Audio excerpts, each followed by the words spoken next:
Hey everyone, this is Anushka and welcome back to my YouTube channel All Bio. So last video में हमने DNA repair mechanisms को समझा, but एक important question है कि अगर डीएनए रिपेयर फेल हो जाए तो क्या होता होगा। तो इसका आंसर है म्यूटेशन। तो समझते हैं व्हाट इज म्यूटेशन। म्यूटेशन का सिंपल मतलब है डीएनए सीक्वेंस में परमानेंट चेंजेस होना। ये चेंज स्मॉल भी हो सकता है या लार्ज लेवल पर भी हो सकता है। म्यूटेशन जेनेटिक वेरिएशन का सोर्स भी है बट हार्मफुल भी हो सकता है ना। हमारे पास में जो जीनोम है उसके अंदर में वेरिएशन अगर हमको करने हैं तो हम म्यूटेशन को है एक ऐसा गुड फैक्टर समझेंगे, बट वो हार्मफुल भी होगा। इससे बहुत सारे हमको डिसीजेस भी कॉज हो सकते हैं। तो mutation is also a negative impact giver. Mutations जो है वो दो तरीके की हो सकती है। एक है स्पॉन्टेनियस म्यूटेशन, एक है इंड्यूस्ड म्यूटेशन। स्पॉन्टेनियस से समझ रहा है जो खुद ब खुद हो रही है विदाउट एनी एक्सटर्नल फैक्टर, जैसे कि रेप्लिकेशन एरर्स हो रहे हैं, जैसे कि कुछ नेचुरल चेंजेस आ रहे हैं जिसके कारण म्यूटेशंस हो सकती है। वेरस इंड्यूस्ड म्यूटेशंस ये कुछ केमिकल्स के कारण में, यूवी रेडिएशंस के कारण में, एनवायरमेंटल फैक्टर्स के कारण में ये हो सकती है ना। तो अब समझते हैं कुछ टाइप्स ऑफ म्यूटेशंस। तो सबसे पहला जो म्यूटेशन है हमारे पास में वो है पॉइंट म्यूटेशन। पॉइंट म्यूटेशन के अंदर में जो सिंगल न्यूक्लियोटाइड के अंदर में हमारे पास में चेंज हुआ है उसको हम पॉइंट म्यूटेशन बोलेंगे। एक सिंगल न्यूक्लियोटाइड में चेंज हो रहा है ना, जो आगे जाके बड़ा एक म्यूटेशन क्रिएट कर सकता है। तो इसके अंदर भी क्या होता है, सब्स्टिट्यूशन, इंसर्शन, डिलीशन, तीन टाइप के पॉइंट म्यूटेशन हो सकते हैं। सब्स्टिट्यूशन के अंदर में फॉर एग्जांपल एडेनिन हमारे पास में है, उसके जगह गलती से गोनिन आ चुका है ना। तो यहाँ पे न्यूक्लियोटाइड्स जो है वो सब्स्टिट्यूट हो सकता है, तो यहाँ पे पॉइंट म्यूटेशन आ सकता है। इंसर्शन के अंदर में कोई एक्स्ट्रा न्यूक्लियोटाइड जो है वो ऐड हो चुका है, उसके कारण भी पॉइंट म्यूटेशन हो सकता है। डिलीशन में कुछ इंपॉर्टेंट न्यूक्लियोटाइड हमारे डीएनए सीक्वेंस में से डिलीट हो चुका है, उसके कारण पॉइंट म्यूटेशन हो सकता है। तो दिस आर पॉइंट म्यूटेशन जो सिंगल न्यूक्लियोटाइड में चेंज करेंगे। सेकेंड है फ्रेम शिफ्ट म्यूटेशन।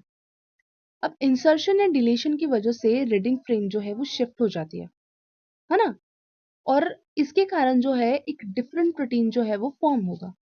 तो इसको हम बोलेंगे फ्रेम शिफ्ट म्यूटेशन। यहाँ पे जो रीडिंग फ्रेम है पूरी की पूरी वो हमारे पास में एमआरएनए गलत रीड करेगा। अगर वो गलत रीड करेगा तो गलत अमाइनो एसिड्स के सीक्वेंस को वो क्या करेगा, ट्रांसलेट करेगा, और जिसके कारण में एक कंप्लीटली डिफरेंट प्रोटीन हमारे पास में सिंथेसिस होगा। तो इसको हम बोलेंगे फ्रेम शिफ्ट म्यूटेशन। तीसरा है साइलेंट म्यूटेशन। देखो चेंज तो होता है इस म्यूटेशन के अंदर में, लेकिन जो प्रोटीन बनेगा वो सेम ही रहता है। मतलब यहाँ पे म्यूटेशन हो रहा है बट यहाँ पे जो प्रोटीन बनेगा लास्ट में वो एज अ फ्रेमशिफ्ट म्यूटेशन की जगह जैसा डिफरेंट प्रोटीन सिंथेसाइज नहीं होगा, है ना। तो this is silent mutation. Whereas missense mutation के अंदर में एक अमाइनो एसिड दूसरे से रिप्लेस हो जाता है। तो अगर एक अमाइनो एसिड फॉर एग्जांपल हमारे पास में ल्यूसीन है, उसकी जगह पे ग्लूटामिक एसिड आ चुका है, तो यहाँ पे हम बोल सकते हैं कि अमाइनो एसिड्स जो है वो रिप्लेसमेंट के कारण में मिसेंस म्यूटेशन फॉर्म हुआ। पांचवा है नॉनसेंस म्यूटेशन। इसके अंदर में जो कोडॉन है वो स्टॉप कोडॉन में कन्वर्ट हो जाता है। अब नॉर्मल कोडॉन हमको पता है राइट, यूएए नहीं, इट्स एक्चुअली अब नॉर्मल कोडॉन हमको पता है जैसे कि एएजी, है ना। तो ये अगर स्टॉप कोडॉन में कन्वर्ट हो जाए जैसे कि यूजीए, तो यहाँ पर नॉनसेंस म्यूटेशन होगा। और हमेशा याद रखना जब जब कोडॉन एक नॉनसेंस कोडॉन में कन्वर्ट होगा तो वहां पे प्रोटीन सिंथेसिस होगा ही नहीं, क्योंकि जब जब को स्टॉप कोडॉन आया तब तक प्रोटीन जो है वो सिंथेसिस नहीं होगा। अब कुछ हम म्यूटेशन के इफेक्ट पढ़ते हैं। तो म्यूटेशंस के इफेक्ट डिफरेंट टाइप्स के हो सकते हैं। वो बेनिफिशियल भी हो सकते हैं, वो न्यूट्रल हो सकते हैं, वो हार्मफुल हो सकते हैं। बेनिफिशियल की बात करें तो वो इवोल्यूशन के अंदर में, वेरिएशन के अंदर में एक इम्पॉर्टेंट रोल प्ले करेंगे।